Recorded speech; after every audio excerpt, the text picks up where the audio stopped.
pista al batallón de alumnos.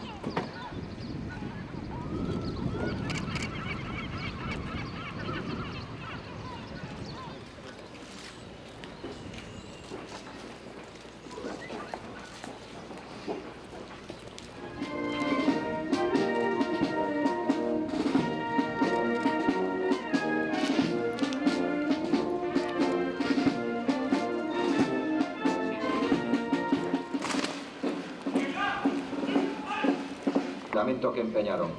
Por eso, como valientes lucharon.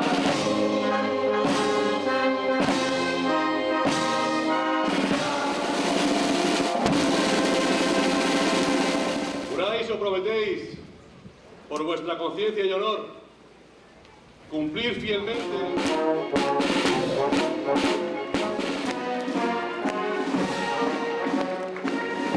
Guillermo Bravo Díaz Montenegro.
El batallón de alumnos